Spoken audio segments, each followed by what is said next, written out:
many times I think the reason that most people don't do the things they want to do, don't achieve the goals that they can achieve, is they look at where they are, look at where they want to go, and they ask themselves the question, how am I going to do it? And they don't get any answers back. Well, I think that we all familiar with the statement, you must walk by faith and not by sight. That I believe that life does not give you any answers until you first make the plunge. That you've got to go out there. You've got to be willing to take a chance. You've got to be willing to risk. And most people go through life playing it safe.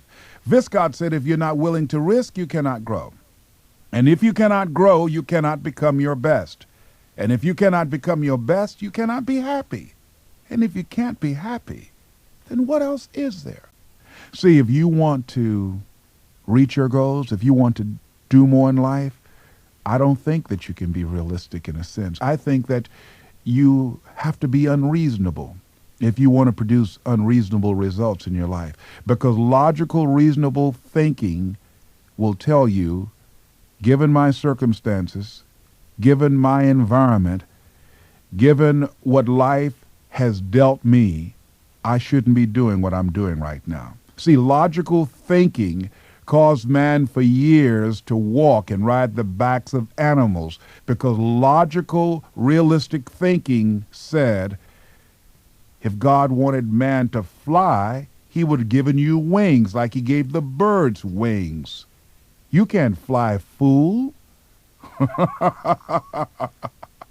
See, when you decide that you want to soar, you're going to have inner conversation telling you, building a logical case on why you can't do it within yourself, and you're going to have people outside of yourself chiming in, telling you you can't do it.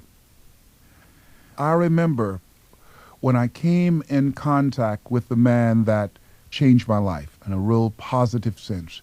I was waiting for a friend of mine by the name of MacArthur Stevens, who was a student of Mr. Washington, who was a speech and drama teacher at this high school. MacArthur did not come in for rehearsal, and I had been coming there time and time again, listening to all of the lines of the various plays and waiting on this gentleman to come. And this day he didn't show up. And Mr. Washington asked me to do something. And I told him, I can't do that, sir. And he said, why not? And I told him that I was in this particular instructor's class, which was a special education class. All the students knew it, but I didn't want to embarrass myself. And he said, it doesn't matter. Go to the board and follow my directions. And I said, I can't do that, sir. And he said, why not? And I said, because I'm educable, mentally retarded. And he came from around his desk and he looked at me and he stared at me and he said, don't ever say that again. Someone's opinion of you does not have to become your reality. And while I was humiliated on one hand, I felt liberated on the other. And I realized that most people live within the context of the ideas and the opinions that people have of us. And I think that a lot of people have dropped out of life because someone told them something they couldn't do or they weren't good enough, and they believed them. And part of what has happened for me is that once I realized that someone's opinion of me did not matter, that what people think about me really is not important. What is important is what I think about myself. I realize in my talking to people that you've got to check out what kind of thoughts and opinions and feelings do you have about you, because the limitations that you have and the negative things that you have, that you've internalized, have been given to you by the world, and that the things that will empower you and that strong sense of appreciation are things that you're going to have to give yourself, that nobody's going to give that to you. And you've got to give yourself that love. You've got to turn that energy that you have into self-love as opposed to self-destruction. That you've got to say to you, there is something special in me, that there is some basic goodness in me, and I have a right to manifest it. I have an obligation and a responsibility to manifest it everywhere I can, in my family life, in the workplace, on the planet, finding some cause that I can contribute to, because I can make a difference on this earth. I think that you can exist in a negative environment and you have a choice to not allow that to exist in you. Most people give up on who they are in deference to a strong personality in the crowd because most people go through life wanting to be loved, wanting people to like them, wanting to be popular, wanting to be accepted. And I believe that the lower your self-appreciation is, the less you feel about yourself, the greater the need for you to want to be accepted and be loved by others. And that's why it's so important that we start early on empowering ourselves and having people around us that can empower us and make us feel our own sense of specialness and uniqueness. I had a strong sense of purpose in my life. I knew that I was going to be somebody, that I was going to do something special with my life, and that drugs, alcohol, the poverty, the hopelessness that I saw, that I observed, was not it for me, that this was not my destiny, that there were bigger and better things for me. How was I going to get there? I don't know. It was constantly my fantasy. That's why it's so very important for us to hold this vision of who we want to be and where we want to go. I used to dream about it, holding that vision in the future. I used to listen to the radio quite often, and there were two guys on radio that I admired when I was a little boy. Paul Harvey and another guy by the name of Sam Geisen. And listening to these guys on radio and the local disc jockeys who played the music during that time, Milton Butterball Smith, Nighthawk, Fred Hanna, the Nick with the Solid Kick, Wildman Steve, these very animated personalities on radio in Miami, Florida, they fascinated and captured the imagination of children that listened to radio at that particular time, and I wanted to become a disc jockey. So Mr. Washington, who was my drama teacher, used to say that once you open your mouth, you tell the world who you are. And he talked about the power of the spoken word and the importance of developing yourself and developing your vocabulary.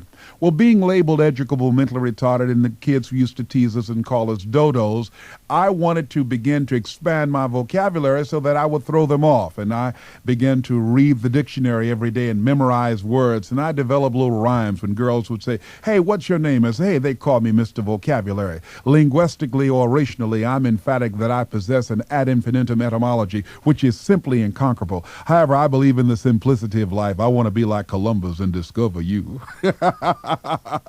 You know how kids do things. So I started working to develop myself as a speaker and wanting to be like Mr. Washington, who was an eloquent speaker. And when I decided to become a disc jockey, I was working on Miami Beach at the time. I was working for the Miami Sanitation Department, but I was still contacting Mr. Washington, and he was working and helping me to develop my voice. And I used to participate in various plays that he was producing. And I decided that this was something I wanted to do. I always enjoyed talking to people. And finally, I decided that I was going to apply for a job at this radio station. And so I went over and I saw a guy coming out, and they called him Butterball, Milton Butterball Smith. And I said, "How you doing, Mr. Butterball?" He said, "Fine." I said, "My name is Les Brown. I like to apply for a job as a disc jockey." And he looked at me in my overalls and my straw hat, because I used to cut grass on Miami Beach and work for the sanitation department. And he said, "You have any experience?" I said, "No, sir, I don't." "You have any journalism background?" I said, "No, sir, I don't." He said, "We don't have any job for you." Well, I went back and told Mr. Washington. He said, "It's okay." He said, "Don't take it personal." He said, "Some people are so negative they have to say no 7 times before they say yes." Say, "Go back to him again." So I went back again. I said, "Hello, Mr. Butterball, how are you doing?" He said, "Fine." He said, "What do you want now?" I said, "I'd like to know whether or not you have any jobs available." He said, "Didn't I just tell you yesterday we didn't have any jobs?" I said, "Yes, sir, but I thought maybe that somebody got sick or somebody got laid off." He said, "Nobody got sick or laid off." He said, "We don't have any jobs." So I left and I came back again like I'd seen him for the first time. And I said, "Hello, Mr. Butterball, how you doing?" He said, "What do you want now, young man? I'm busy." I said, "You have any jobs available?" He said, "Didn't I just tell you yesterday and day before we didn't have any jobs?" I said, "I didn't know, sir. I thought maybe somebody died or got laid off or fired." "No one died or got laid off. Leave me alone. I don't have time to mess with you." And so I said, "Yes, sir." And I left, and then I came back the next day like I'd seen him for the first time. I said, "Hello, Mr. Butterball. How are you? My name is Les Brown." He said, "I know what your name is." He said, "Go get me some coffee. Make yourself useful." And I did that. I went to get their coffee. Mr. Washington said, if you want more out of life, he said, you've got to be willing to pay your dues. So I went to the store to get his coffee. I became the errand boy for the station. They would have me go get their dinner for them. And after a while, they began to trust me. And I would bring the food in the control room, and I would not leave until they would ask me to leave. And then I would go pick up entertainers that came to town at the Miami International Airport and drive the disc jockeys' big, long Cadillacs. I'd pick up Diana Ross and the Supremes, the Four Tops, Sam Cooke, the Temptations. I'd drive them all over Miami Beach in the disc jockeys' big, long cars. But I didn't have any driver's license, but I was driving like I had. Then one day, while I was at the radio station, one of the guys by the name of Rock was drinking while he was on the air. And there I was at the radio station. See, I believe that if you want more out of life, you've got to be hungry. And so there I was at the station, walking back and forth and looking at him through the control room window. I was saying, drink, Rock, drink. I'd go in to get him some more if he'd asked me to. I said, drink, Rock. I was ready, I was young, and I was hungry. Pretty soon the phone rang, and it was the general manager. I answered the phone. I said, hello? He said, Les, this is Mr. Klein. I said, I know. He said, Rock can't finish his program. I said, I know. He said, would you send one of the other disc jockeys to come in? Would you call him up? I said, yes, sir. I hung the phone up. I said, now he must think I'm crazy. I called my mom and my girlfriend, Cassandra. I said, y'all come out on the front porch and turn up the radio. I'm about to come on the air. I waited for about 15 to 20 minutes, and I called him back. I said, Mr. Klein, I can't find nobody. He said, young boy, do you know how to work the controls? I said, yes, sir. He said, go in there and don't say nothing here. I said, yes, sir.